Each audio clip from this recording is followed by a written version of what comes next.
میں بہک سکوں یہ مجال کیا، میرا رہنما کوئی اور ہے، میں بہک سکوں یہ مجال۔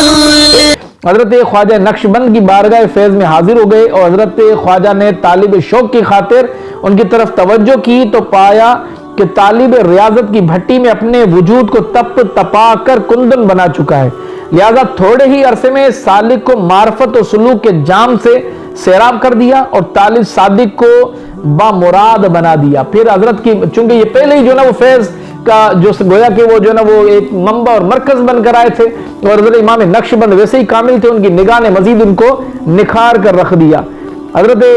آپ فرماتے ہیں کہ چنانچہ اس کے بعد ایک مدت تک میں حضرت خواجہ کی خدمت میں رہا، پھر آپ نے مجھے بخارا سے اجازت سفر کا پروانہ عطا کیا اور فرمایا جو کچھ تجھے ہم سے ملا ہے وہ بندگان خدا تک ضرور پہنچا دینا، مناسب حال حاضرین کو بطریق خطاب اور غائبین کو بذریعہ خط و کتابت تبلیغ کرنا تاکہ ان کو سعادت کا سبب ہو۔ پھر 3 بار فرمایا بخدا سپردم ہم نے تجھے خدا کے سپرد کیا۔ ساتھ ہی حضرت خواجہ علاء الدین عطار رحمۃ اللہ تعالی علیہ کی مطابعت اور پے روی کا بھی ارشاد فرمایا۔ یہاں حضرت امام نقشبند نے ارشاد فرمایا کہ مولانا حضرت خواجہ سید علاء الدین بخاری رحمۃ اللہ تعالی علیہ کی خدمت میں جا کر اب ان سے فیض لانا اور مزید منزل وہاں پر جا کے تمہیں طے کرنی ہے، اور یہ بھی نصیحت فرمائی کہ ظاہری تبلیغ کے ساتھ جو غائب ہیں بعد کے آنے والے جو لوگ الحمدللہ جیسے ہم اولیاء اللہ سے محبت کرتے ہیں ان خوش نصیبوں میں اللہ نے ہمیں شمار کیا ہے، اور انہی عاشقان اولیاء میں ہمارے شمار اور مرتے وقت بھی اور قبر سے اٹھاتے وقت بھی ان کے دامن سے وابستگی رب ہمیں نصیب فرمائے، تو انہیں بھی جو ہے نا اپنی خط و کتابت کے ساتھ جو ہے اپنی تبلیغ جاری رکھنا۔ تو اسی وجہ سے حضرت یعقوب چرخی رحمۃ اللہ تعالی نے بے شمار کتابیں لکھی، انشاءاللہ اس کا ذکر خیر بھی کچھ نہ کچھ جو ہے نا چیدہ ہم کریں گے۔ اور پھر اس کے بعد جو حضرت خواجہ کی وفات کے بعد ان کے اشارے پر عمل کرتے ہوئے حضرت خواجہ علاء الدین عطار کی بارگاہ میں اکتساب فیض کے لیے حاضر ہوئے اور ان کے منظور نظر بن گئے، اور حضرت خواجہ نے فقیر یعنی حضرت خود فرماتے ہیں، حضرت یعقوب چرخی فرماتے ہیں کہ فقیر کو جب بخارا سے اجازت رخصت عطا فرمائی تھی تو اشارتاً حضرت خواجہ علاء الدین عطار کی بے روی کا حکم بھی دیا تھا، لیکن چونکہ میں حضرت خواجہ کی وفات کے بعد مقام کش سے بدخشاں چلا گیا تھا اور وہیں مقیم تھا کہ حضرت نے مجھے چغانیہ سے ایک خط لکھا اور اشارہ مطابعت کی یاد دہانی کرائی، اس لیے چغانیہ آ کر چند سال آپ کی بفیض صحبت میں رہا۔ عموماً آپ تمام مریدین و صحاب کے ساتھ بے پناہ الفت و محبت سے پیش آتے تھے، لیکن خصوصاً اس فقیر پر بے حد کرم فرمائی کرتے تھے۔ حضرت ہی نے مجھے خرقہ خلافت سے نوازا۔ خود آپ ہی کا بیان ہے حضرت یعقوب چرخی کا کہ جب آپ کی وفات ہوگی تو میں نے حضرت خواجہ نقشبند کے اس ارشاد کی تعمیل کا پختہ ارادہ کر لیا جو آپ نے مجھ سے ارشاد فرمایا تھا کہ تجھے جو کچھ ہم سے پہنچا اسے بندگان خدا تک پہنچا دینا اور مناسب حال حاضرین کو بطریق خطاب اور غائبین کو بذریعہ خط و کتابت تبلیغ کرنا۔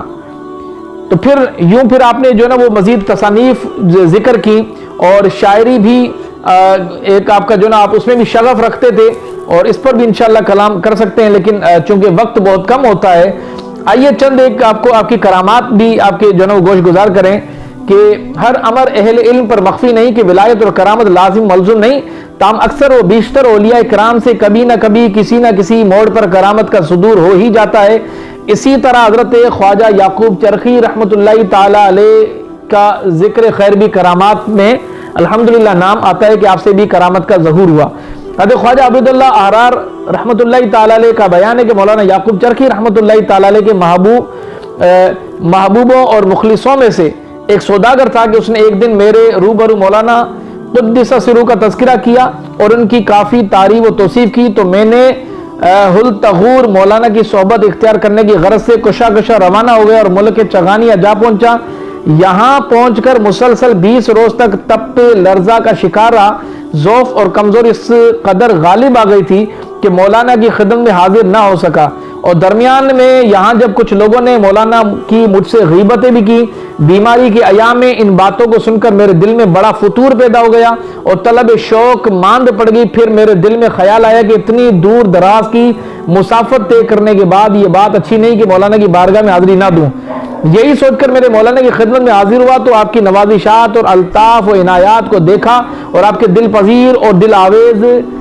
باتیں بغور سنی۔ اس کے بعد دوسرے دن جو گیا تو آپ بہت غصے میں تشریف فرمائے تھے اور گویا کہ میں اندازہ کر لیا کہ غصہ میری کوتاہیوں کی وجہ سے ہے۔ اور پھر جب میں دست بیعت کے لیے جب حضرت نے مجھے بخشا اور مجھ پر رحمت کی نگاہ ڈالی، مجھ سے محبت کی، شفقت کی جب نظر ڈالی، صحبت مجھے عطا کی، تو پھر میں نے حضرت کے جب ہاتھ پر ایک نشان دیکھا، جس طرح سے گویا کہ وہ بیماری کی وجہ سے کوئی سفید داغ ہو جاتے ہیں، تو اس کی وجہ سے میرے دل میں کچھ تھوڑی سی کراہت محسوس ہوئی، تو حضرت نے ہاتھ پیچھے کھینچ لیا اور فرمایا کہ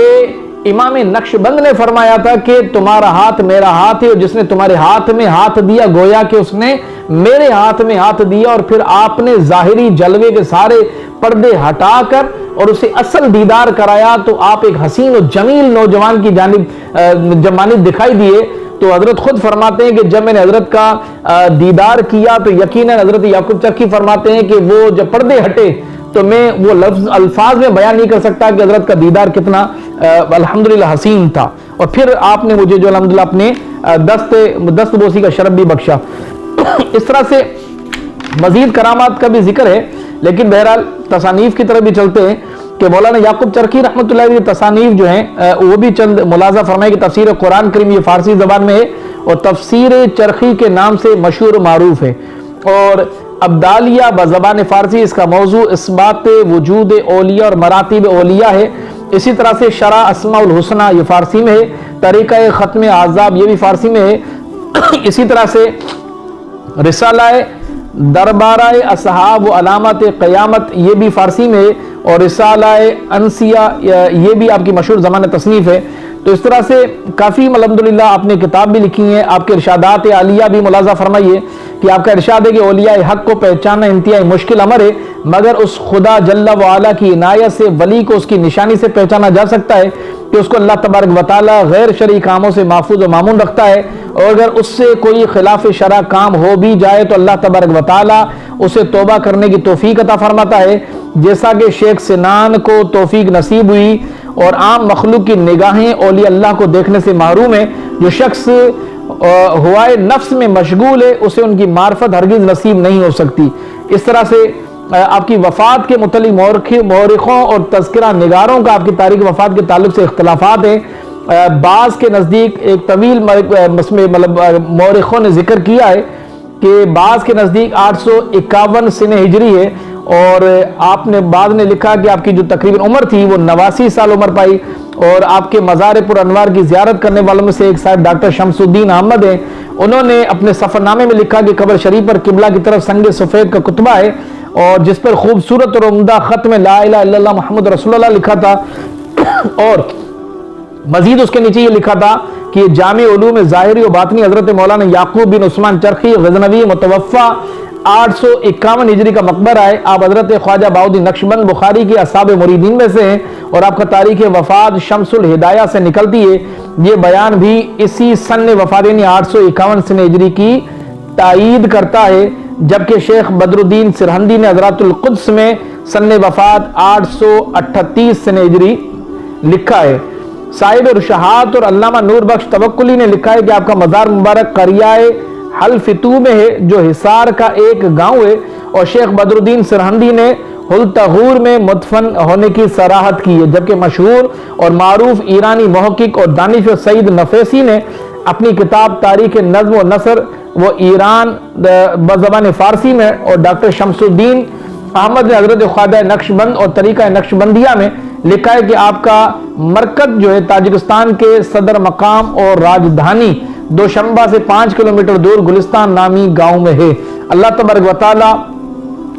حضرت کا فیضان ہم تمام پر جاری فرمائے۔ انشاءاللہ اگلے سلسلے میں اگلے بزرگ کا ذکر خیر کریں گے، تب تک کے لیے مجھے اجازت دیجیے۔ وآخر دعوانا الحمدللہ رب العالمین۔